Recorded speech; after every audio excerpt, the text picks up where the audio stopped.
সূরা আহজাবের মধ্যে 21 নম্বর আয়াতে আল্লাহ তাআলা নবী মুহাম্মদ রাসূলুল্লাহ সাল্লাল্লাহু আলাইহি সাল্লাম সম্পর্কে বলেন, লাকাদ কানা লাকুম ফি রাসূলিল্লাহি উসওয়াতুন হাসানা লিমান কানা ইয়ারজুল্লাহা ওয়াল ইয়াওমাল আখির ওয়া যাকারাল্লাহা কাসীরা। একটু খেয়াল করে শুনবেন। আল্লাহ তাআলা নবী মুহাম্মদ রাসূলুল্লাহ সাল্লাল্লাহু আলাইহি সাল্লাম সম্পর্কে সাথে সাথে পৃথিবীর প্রত্যেকটা আল্লাহ তাআলার বান্দার জন্য নবী আলাইহিস সালামের আদর্শের মধ্যে, নবী আলাইহিস সালামের মধ্যে আমাদের জন্য, আনেওয়ালা উম্মতের জন্য একটা আদর্শ, একটা নীতি রেখে দিয়েছেন। এই আয়াতের মধ্যে আল্লাহ তাআলা এই সম্পর্কে আলোচনা করেছেন। আগে আমরা সিরাতুন নবী ও মিলাদুন নবীর পার্থক্য বুঝবো, তার আগে আমরা এই আয়াতের সরল অনুবাদটা শুনে নিই। আল্লাহ তাআলা বলেন, লাকাদ কানা লাকুম ফি রাসূলিল্লাহি উসওয়াতুন হাসানাতুন। নবী আলাইহিস সালাতু আল্লাহ তাআলা বলেন, নবী আলাইহিস সালাতু ওয়াস সালামের মধ্যে তোমাদের জন্য উত্তম আদর্শ রেখে দিয়েছি। বলেন আলহামদুলিল্লাহ। এই নবীর আদর্শটা কোন ব্যক্তির জন্য? কাফেরের জন্য, না ফাসিকের জন্য, নাকি বেঈমানদের জন্য, না টুপিওয়ালা দাড়িওয়ালাদের জন্য? আল্লাহ তাআলা বলেন, লিমান কানা ইয়ারজুল্লাহা ওয়াল ইয়াউমাল আখির ওয়া যাকারাল্লাহা কাসীরা। ওই মানুষগুলোর জন্য নবীর মধ্যে উত্তম আদর্শ রয়েছে। কোন মানুষগুলোর জন্য? যেই মানুষগুলো আল্লাহ তাআলার সামনে পুনরায় যেতে হবে, হাজির হতে হবে, ওয়াল ইয়াউমাল আখির, এবং কাল কিয়ামতের দিন হাসরের ময়দানে উপস্থিত হতে হবে, আল্লাহর সামনে মিলিত হতে হবে, আল্লাহর সামনে সাক্ষাৎ করবে। এই মানুষগুলোর জন্য, এবং সাথে সাথে ওয়া যাকারাল্লাহা কাসীরা, ওই মানুষগুলোর জন্যই নবীর মধ্যে উত্তম আদর্শ রয়েছে, যেই মানুষগুলো বেশি বেশি আল্লাহ পাকের জিকির করবে। সুবহানাল্লাহ বলেন না? তাহলে আমরা এখানে বুঝার জন্য অর্থটা এভাবে বলতে পারি, পৃথিবীর প্রত্যেকটা নবীর উম্মতের জন্য নবীর মধ্যে উত্তম আদর্শ রয়েছে পালন করার জন্য। কথা ঠিক কিনা বলেন? দ্বিতীয় আয়াতে আল্লাহ তাআলা বলেন, ওয়ামা আতাকুমুর রাসূলু ফাখুযুহু ওয়ামা নাহাকুম আনহু ফান্তাহু ওয়াত্তাকুল্লাহা ইন্নাল্লাহা শাদীদুল ইকাব। আল্লাহ তাআলা এই আয়াতের মধ্যে বলেন, মা আতাকুমুর রাসূলু, আমার নবী, আমার রাসূল মুহাম্মদুর রাসূলুল্লাহ সাল্লাল্লাহু আলাইহি সাল্লাম তোমাদের সামনে যা নিয়ে এসেছে, ফাখুযুহু, সেটাকে মজবুত করে ধরো, ওয়ামা নাহাকুম আনহু ফান্তাহু, এবং নবী মুহাম্মদ রাসূলুল্লাহ, সবাই বলি সাল্লাল্লাহু আলাইহি সাল্লাম, যে বিষয় থেকে তোমাদেরকে নিষেধ করেছে, সেই বিষয় থেকে তোমরা পরিহার করে থাকো, সেই বিষয় থেকে তোমরা দূরে থাকবা। ওয়াত্তাকুল্লাহ, সাথে সাথে আল্লাহ তাআলাকে ভয় করবা। ইন্নাল্লাহা শাদীদুল ইকাব, কেন আল্লাহকে ভয় করবা? কারণ আল্লাহ তাআলা কঠিন থেকে কঠিন শাস্তি দেনেওয়ালা। কথা বলেন ঠিক কি না? এবং একটা হাদিস তেলাওয়াত করেছি আপনাদের সামনে। হাদিসের অর্থটা হলো, নবী আলাইহিস সালাতু ওয়াস সালাম বলেন, ক্বাল রাসূলুল্লাহ সাল্লাল্লাহু আলাইহি সালাতু ওয়াস সালাম, মান আহাব্বা সুন্নতি ফাকাদ আহাব্বানি ওয়া মান আহাব্বানি কানা মাই ফিল জান্নাহ। সবাই বলেন আলহামদুলিল্লাহ। নবী আলাইহিস সালাতু ওয়াস সালাম বলেন, যেই ব্যক্তি আমার সুন্নাতকে মুহাব্বত করবে, মানে হাব্বা সুন্নতি আয় আমিলা সুন্নতি, যে ব্যক্তি আমার সুন্নাতের আমল করবে। সুন্নাতের কি করবে ভাই? সুন্নাতের আমল আমল করবে, ফাকাদ আহাব্বানি, যে আমার সুন্নাতের আমল করবে সে আমি নবীকে মহব্বত করবে। ওয়া মান আহাব্বানি, আর যে আমি নবীকে মহব্বত করবে, ভালোবাসবে, কানা মাই ফিল জান্নাহ, সেই ব্যক্তি কাল কিয়ামতের ময়দানে নবী যেমন জান্নাতের মধ্যে থাকবে, জান্নাতের মধ্যে যেতে পারবে, আল্লাহর এই বান্দা নবীর এই উম্মতও জান্নাতে যেতে পারবে। তাহলে নবীর মধ্যে বান্দার জন্য, নবীর মধ্যে নবীর উম্মতের জন্য উত্তম একটা আদর্শ রেখে দিয়েছেন কে? আল্লাহ। কথা বলেন কে? নবীর আদর্শ মানার মধ্যেই কামিয়াবি। আর নবীর আদর্শ ছেড়ে মানব রচিত কোন আমল যদি করা হয় তাহলে তার জন্য জাহান্নামে যেতে হবে। কোথায় যেতে হবে? জাহান্নামে যেতে হবে। রবিউল আউয়াল মাস চলতেছে। কোন মাস চলতেছে ভাই? কথা বলেন। রবিউল আউয়াল মাস চলতেছে। বিভিন্ন জায়গায় দেখতেছি সিরাত মাহফিল চলতেছে, সিরাতুন নবী মাহফিল চলতেছে। আর এক দলেরা মিলাদুন নবীর মাহফিল করে। সিরাতুন নবী আর মিলাদুন নবী, দেখেন এদিকে খেয়াল করবেন। নবী আলাইহিস সালাতু ওয়াস সালামের জন্মের তারিখ নিয়ে চারটি মতভেদ আছে। কয়টা মতভেদ? চারটি মতভেদ আছে। কেউ বলে রবিউল আউয়াল মাসের দ্বিতীয় তারিখে, রবিউল আউয়ালের দ্বিতীয় তারিখে নবী আলাইহিস সালাতু ওয়াস সালাম জন্মগ্রহণ করেছেন। কেউ বলেন রবিউল আউয়ালের 8 তারিখে জন্মগ্রহণ করেছেন। কেউ বলেন রবিউল আউয়ালের 10 তারিখে জন্মগ্রহণ করেছেন। আবার কেউ কেউ বলেন রবিউল আউয়ালের 11 তারিখে জন্মগ্রহণ করেছেন। সমস্ত ইতিহাসবিদ, সমস্ত সিরাত লেখকগণ, যত বড় মুহাদ্দিস, বড় বড় মুফাসসির, বড় বড় মুহাদ্দিসগণ লিখেছেন এবং সকলে এই কথা একমত পোষণ করেছেন, সেটা হলো রবিউল আউয়াল মাসের 12ই রবিউল আউয়াল সোমবার নবী আলাইহিস সালাতু ওয়াস সালাম জন্মগ্রহণ করেছেন। বলেন আলহামদুলিল্লাহ। কোন তারিখে? অধিকাংশ মত রবিউল আউয়াল মাসের 12 তারিখ সোমবার। রবিউল আউয়াল মাসের কয় তারিখ? 12 তারিখ। কোন বার? সোমবার নবী আলাইহিস সালাতু ওয়াস সালাম জন্মগ্রহণ করেছেন। এখন আমরা বুঝবো সিরাতুন নবী আর মিলাদুন নবীর মধ্যে পার্থক্যটা কি। সিরাতুন নবী আর মিলাদুন নবীর মধ্যে পার্থক্য হলো, যেমন আসমান আর জমিন যেমন পার্থক্য, ঠিক তেমনি ভাবে সিরাতুন নবী আর মিলাদুন নবীর মধ্যে তেমন পার্থক্য। কথাটা বুঝতে পারছেন? কথাটা বুঝবেন। মিলাদুন নবী আর সিরাতুন নবীর মধ্যে পার্থক্য কেমন বলেন না? যেমন জমিন এবং আসমান যেমন পার্থক্য, ঈদে মিলাদুন নবী আর সিরাতুন নবীর মধ্যে তেমন পার্থক্য। তাহলে হুজুর কেমনে, কিভাবে, আমি আপনাদের সামনে সেটা তুলে ধরবো ইনশাআল্লাহ। আসেন, সিরাত মানে কি? সিরাতুন নবী কাহাকে বলা হয়?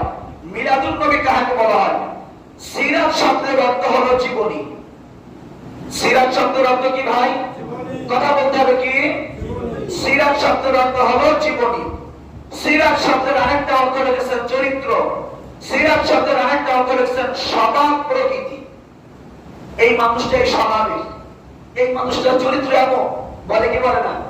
কথা বলতে হবে, বলে কি বলে না? তাহলে সিরাতুন, সিরাত শব্দের অর্থ হলো চরিত্র, সিরাত শব্দের অর্থ হলো জীবনী। তাহলে এখানে নবী, শুধুমাত্র নবী যদি বোঝানো হয় তাহলে এই নবীর মধ্যে আদম আলাইহিস সালাতু ওয়াস সালাম নবী, ইসমাঈল আলাইহিস সালাতু ওয়াস সালাম নবী, ইব্রাহিম আলাইহিস সালাতু ওয়াস সালাম নবী, ইউসুফ আলাইহিস সালাতু ওয়াস সালাম নবী। সিরাতুন নবী বলতে কোন নবীর সিরাত সম্পর্কে আমাদের জানা দরকার? কথা বলেন। নবীর মধ্যে তো কতগুলো নবী আছে, সিরাত মানে হলো জীবনী। তাহলে সিরাতুন নবী যদি শুধুমাত্র বলা হয় তাহলে কোন নবীর জীবনী, কোন নবীর আদর্শ আপনি বাস্তবায়ন করবে? কথা ঠিক কিনা কর? এখানে বাংলাদেশের মধ্যে সবথেকে শ্রেষ্ঠ একজন তাফসীরকার হযরত আল্লামা ওলিপুরি হাফিজাহুল্লাহ, উনি বলেছেন যে নবীর শুরুতে মুহাম্মদ বিন লাম অর্থাৎ আলিফ লাম যুক্ত হলে তখন নির্দিষ্ট বোঝানো হয়। এই আলিফ লাম নবীর পূর্বে আলিফ লাম সংযুক্ত করে যদি সিরাতুন নবী বলা হয়, সিরাতুন নবী সাল্লাল্লাহু আলাইহি ওয়াসাল্লাম বলা হয়, তাহলে এখানে নবী মুহাম্মদুর রাসূলুল্লাহ, সবাই বলেন সাল্লাল্লাহু আলাইহি ওয়াসাল্লামের জীবনই বোঝানো হয়, কথাটা ঠিক কিনা? ঠিক তেমনি ভাবে মিলাদুন নবী, মিলাদ শব্দের অর্থটা কি? মিলাদ শব্দের অর্থ লিখেছেন জন্ম, মিলাদ শব্দের অর্থ লিখেছেন জন্মকাল, মিলাদ শব্দের অর্থ লিখেছেন জন্মের তারিখ। আপনারা একটা বলেন তো, একটা মানুষের জন্ম তার জীবনের মধ্যে কয়বার হয়? বুঝে থাকলে জোরে বলতে হবে, একটা মানুষের জন্ম জীবনের মধ্যে কয়বার হয়? একবার হয়, একবার হলো।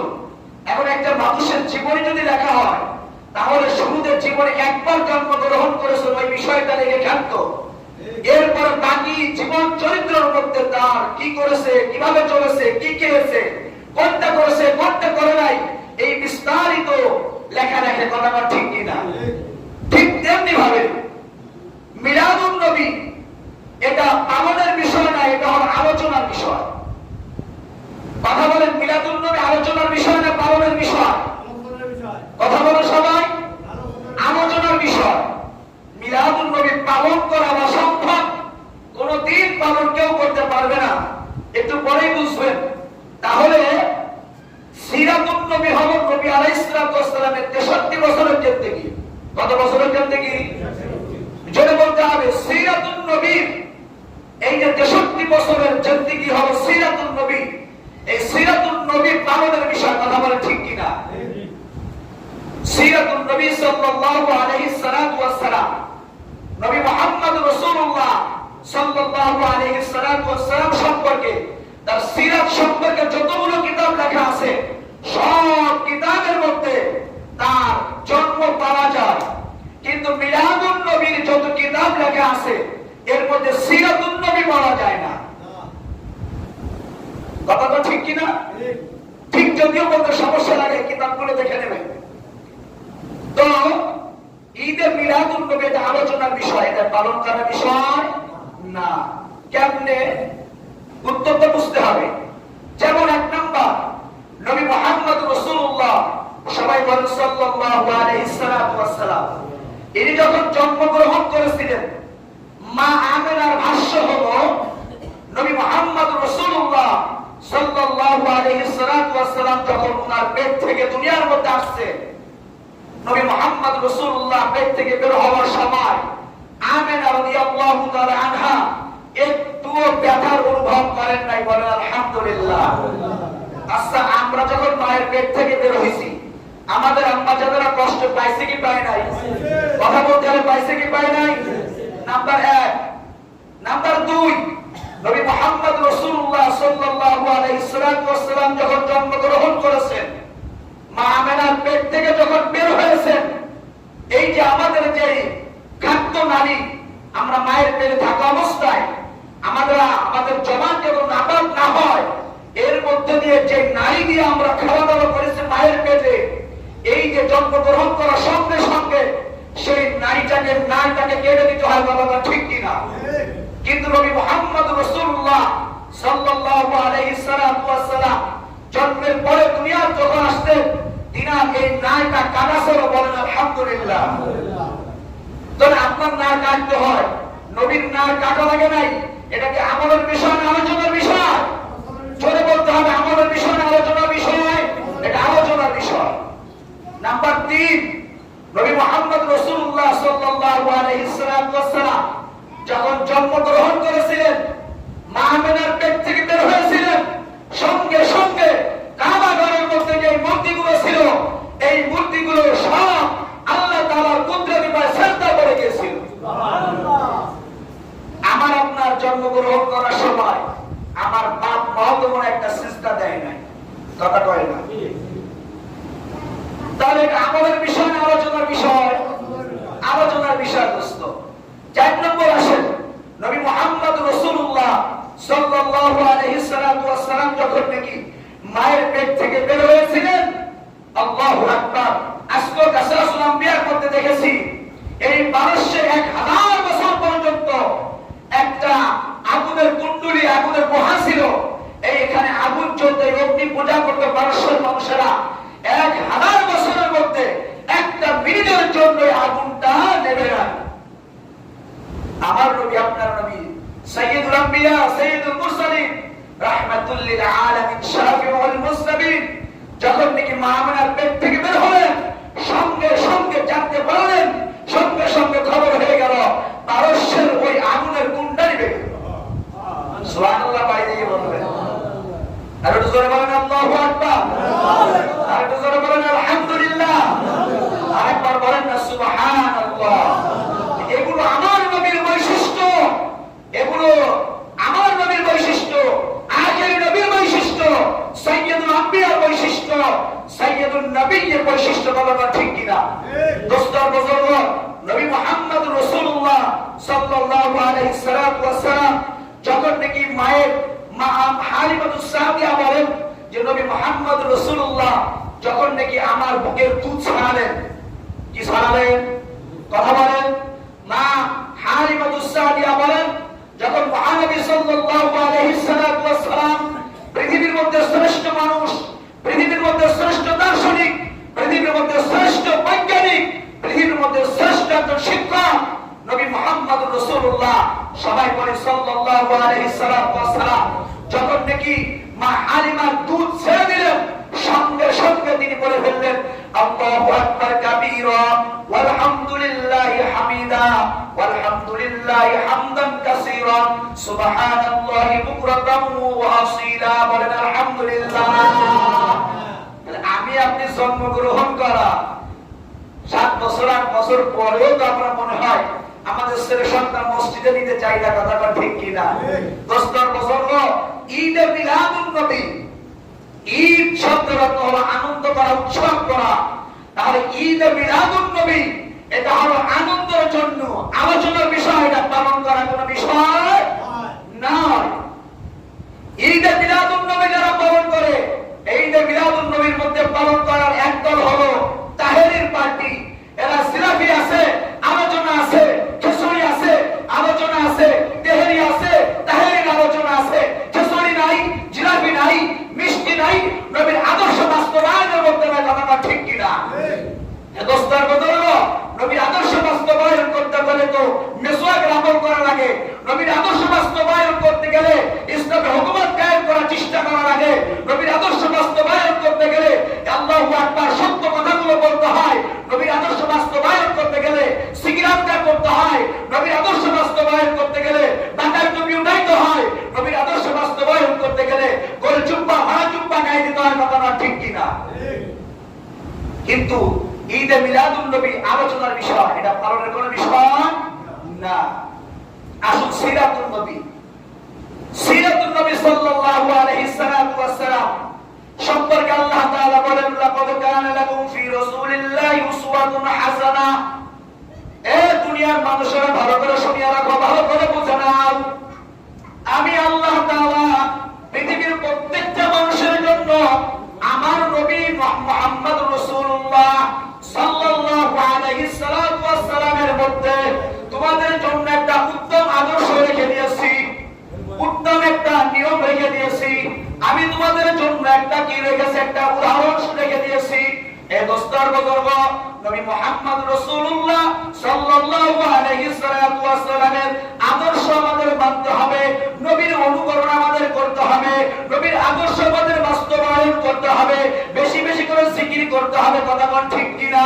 আল্লাহ তাআলা আয়াতের মধ্যে বলেন উসওয়াতুন হাসানা ওই মানুষগুলোর জন্য লিমান কানা ইয়ারজুল্লাহ ওয়াল ইয়াউমাল আখির ওয়া যাকারাল্লাহ কাসীরা। আপনি ঘর করে কোন হিন্দুকে এই নবীর আদর্শ বাস্তবায়ন করতে বলতে পারবেন না। কথাটা ঠিক কিনা? দুবার কোন হিন্দু এসে নবীর আদর্শ বাস্তবায়ন করবে না। কারণ নবীর আদর্শ ওই মানুষগুলো বাস্তবায়ন করতে হবে যেই মানুষগুলো আল্লাহ তাআলার সঙ্গে হাজির নাজির হতে হবে। এটাকে যারা বিশ্বাস করে কবরে যেতে হবে, এটাকে যারা বিশ্বাস করে পূর্ণ উত্থান হতে হবে, এটাকে যারা বিশ্বাস করে কবরে যেতেই হবে, এটাকে যারা বিশ্বাস করে আযাব গজবের কাজ করে গেলে আল্লাহর হুকুমকে অমান্য করে গেলে জাহান্নামে যেতে হবে, এটাকে যারা বিশ্বাস করে নেকির কাজ করে গেলে জান্নাতে যেতে হবে, এটাকে যারা বিশ্বাস করে ওই মানুষগুলোর জন্য নবীর মধ্যে রয়েছে উত্তম আদর্শ। কথা ঠিক কিনা? এই জন্য দোস্তার বুজুর্গ আল্লাহ তাআলা নবীর আদর্শ মানলে কি ফায়দা? আল্লাহ তাআলা অন্য জায়গায় বলেন ওয়া মান ইউতি'ল্লাহা ওয়া রাসূলাহু ويخشى الله ويتقه فأولئك هم الفائزون জোরে করে বলেন আলহামদুলিল্লাহ। এ দোস্তর বুজুর্গ, দেখেন আল্লাহ তাআলা আরো বলেন ওয়ামাই ইউতিল্লাহ ওয়া রাসূলহু, কাকে ইতাআত করতে বলেছেন কথা করে শুনেন। আল্লাহ তাআলা এর মধ্যে বলেন ওয়ামাই ইউতিল্লাহ ওয়া রাসূলহু, তোমরা আল্লাহ তাআলার আনুগত্য করো, আল্লাহ তাআলার অনুগত্য করো, আল্লাহ তাআলার অনুসরণ করো, আল্লাহর হুকুমগুলো মান্য করো। ওয়া রাসূলহু, এবং রাসূলের আনুগত্য স্বীকার করো, রাসূলের আদর্শ বাস্তবায়ন করো। ওয়া ইয়াখশাল্লাহ, আল্লাহ তাআলাকে ভয় করো, আল্লাহকে ভয় করো। ওয়া ইয়াত্তাকিহি, এবং তাকওয়া অর্জন করো, খোদাভীরুতা অর্জন করো। ফাউলাইকা হুমুল ফাইজুন, এই মানুষগুলো কাল কিয়ামতের ময়দানে সফলতা লাভ করবে। জোরে জোরে বলেন আলহামদুলিল্লাহ। তাহলে আমাদের সফলতার পিছনে রয়েছে নবী মুহাম্মদুর রাসূলুল্লাহ সাল্লাল্লাহু আলাইহি ওয়াসাল্লামের আদর্শ, কথা ঠিক কিনা? এ দোস্তর বুজুর্গ, নবী আলাইহিস সালাম অন্য হাদিসে বলেন যে তোমরা আমার আদর্শ বাস্তবায়ন করবা, তাহলে কি লাভ হবে? নবী বলেন قال رسول الله صلى الله عليه وسلم من تمسك بسنتي عند فساد امتي فله اجر 100 شهيد। চলো ধরে বলেন আলহামদুলিল্লাহ। নবী আলাইহিস সালাম বদরের ময়দানে, উহুদের ময়দানে নবী আলাইহিস সালাম সহ যত সাহাবায়ে কেরাম কাফেরদের সঙ্গে এ দোস্ত আল্লাহু আকবার বিসাইফি তলোয়ারে তারা যুদ্ধ জিহাদ করেছিল, কাফেরদেরকে হত্যা করেছিল, সাহাবায়ে কেরাম শহীদ হয়েছিল। নবী আলাইহিস সালামের মাথায় হেলমেট ঢুকাইছিলেন, নবী আলাইহিস সালামের মাথার মধ্যে আল্লাহু আকবার হেলমেটের রড ঢুকে গেছিলেন, নবী আলাইহিস সালামের শরীর থেকে রক্ত মুবারক ঝরেছিলেন। এ দোস্তর বুজুর্গ, ওই শহীদের ময়দানে 100 শহীদ হইলে যে সওয়াব হয়েছে, ইন্দা ফাসাদি উম্মতি, এই ফাসাদের জামানায় নবী মুহাম্মদুর রাসূলুল্লাহ, সবাই বলেন না সাল্লাল্লাহু আলাইহি ওয়াসাল্লাম, একটা নবীর আদর্শ যদি বাস্তবায়ন করা হয়, একটা নবীর সুন্নাত যদি মানা হয় দোস্ত, আল্লাহর নবী ফরমান ফালাহু আজরু 100 শহীদ। ওই যে 100 শহীদ হইছে, ওই 100 শহীদ হইলে যে সওয়াব হয়, এই ফাসাদের জামানায় একটা সুন্নাত বাস্তবায়ন করলে দোস্ত আপনার আমলনামায় আল্লাহ সেই নেকি লিখিয়া দেয়। আর একটু জোরে বলেন আলহামদুলিল্লাহ, আর জোরে বলেন আল্লাহু আকবার। নবীর আদর্শ পালন করা লাগবে কি লাগবে না? জোরে বলেন লাগবে কি লাগবে না? কি ঈদে মিলাদুন নবীর অনুষ্ঠান করে খিচুড়ি খেয়ে বিশ্বাস কি করবেন? নবীর আদর্শ বাস্তবায়ন করা লাগবে কি লাগবে না? জোরে বলেন লাগবে কি লাগবে না? রাসূলুল্লাহ সাল্লাল্লাহু আলাইহি ওয়াসাল্লাম নবী বলেন, শুনিয়া রাখো উম্মাহ, শুনিয়া রাখো, আমার সুন্নাতকে বাস্তবায়ন না করিয়া যদি একটা এমন কাজ বাস্তবায়ন করো যে কাজটা কুরআন ও হাদিসের কিয়াসের সামঞ্জস্য নাই, মিল নাই, কুরআন ও হাদিসের কিয়াসের দ্বারা প্রমাণ নাই, এমন একটা কাজ যদি করো, যেই ব্যক্তি করো ওই ব্যক্তিকে যদি সম্মান করো, মান ওয়াক্কারা সাহিবাল বিদাতি ফাকাদ আনা লা হাদামিল ইসলাম। দোস্ত, একটা সুন্নাত পরিহার করিয়া একটা মানব রচিত কোন আমল যদি করা হয়, ওই ব্যক্তিকে যদি সম্মান করা হয়, নবী আলাইহিস সালাম বলেন ফাকাদ আনা আলা হাদামিল ইসলাম, আপনি ইসলামকে ধ্বংস করিয়া দিলেন। বলেন না নাউজুবিল্লাহ। এই জন্য নবীর আদর্শ বাস্তবায়ন করার দরকার, কথা ঠিক কি না? নবী অন্য হাদিসের মধ্যে বলেন মানা হাদাসা ফি আমরিনা হাদা মা লাইসা মিনহু ফাহুয়া রাদ্দুন। ওই যে আমলটা আমল করবেন, আমল খুঁজবেন, এই আমলটা কোরআনে আছে কিনা, এই আমলটা হাদিসের মধ্যে আছে কিনা, এই আমলটা ইসমাত দ্বারা আছে কিনা, এই আমলটা কিয়াসের দ্বারা আছে কিনা। কিয়াসও পাইলেন না, ইসমা পাইলেন না, হাদিসও পাইলেন না, কোরআনও পাইলেন না, এমন আমল আমরা কেউ করতে রাজি না, কথা ঠিক কিনা? এ দোস্তর বুজুর্গ, যেমন সমাজের মধ্যে দেখা যায় আল্লাহু আকবার, জন্মবার্ষিকী নবী পালন করছেন, জোরে বলতে হবে, জন্মবার্ষিকী নবী পালন করছেন, কথা বলা জন্মবার্ষিকী নবী পালন করছেন। আর আজকে আপনারা শিক্ষিত দোহাই দেখাইয়া নিজের সন্তানের জন্মবার্ষিকী কেন পালন করেন? নাতি পুতার জন্য কেন বড় বড় কেক কিনিয়া, আল্লাহু আকবার, ঘরের মধ্যে পর্দা বেপর্দা একেবারে লন্ডভন্ড করিয়া দিয়া কেন আপনি জীবনে এই জন্ম অনুষ্ঠান পালন করেন? কথা ঠিক কিনা? এইটা নবীও করে নাই, আপনারা করবেন না। এই দোস্ত মৃত্যুবার্ষিকী, আল্লাহু আকবার, এটা আমরা মৃত্যুবার্ষিকী অনেক মানুষ পালন করে, পরে মৃত্যু বার্ষিকীও পালন করাও ঠিক না, কথা ঠিক কিনা?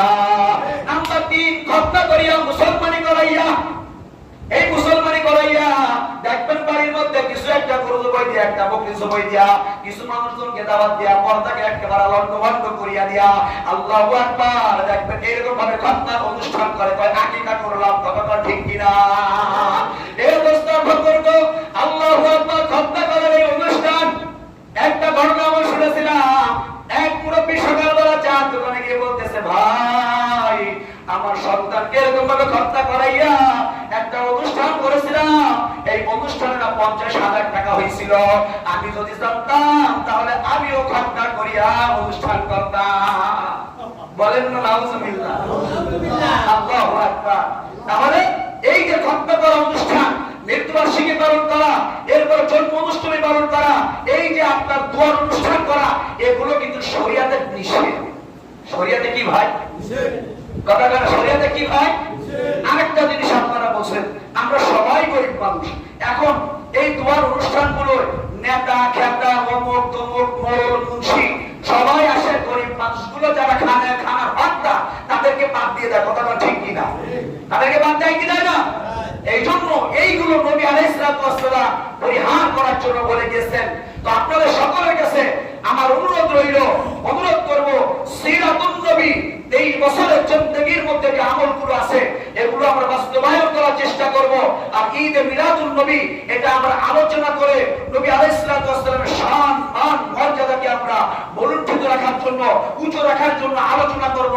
আর আমলের বিষয় হলো আমাদের সিরাতুন নবী সাল্লাল্লাহু আলাইহি ওয়াসাল্লাম, এগুলো আমরা বাস্তবায়ন করার চেষ্টা করব। আল্লাহ তাআলা আমাদেরকে সকলকে সংক্ষিপ্ত আলোচনা যা কিছু করেছি সবাইকে আমল করার তৌফিক দান করেন, সকলে বলি আমিন। দরজার আসলে কাবলা জুমা সুন্নাত নামাজটা পড়ে নেন।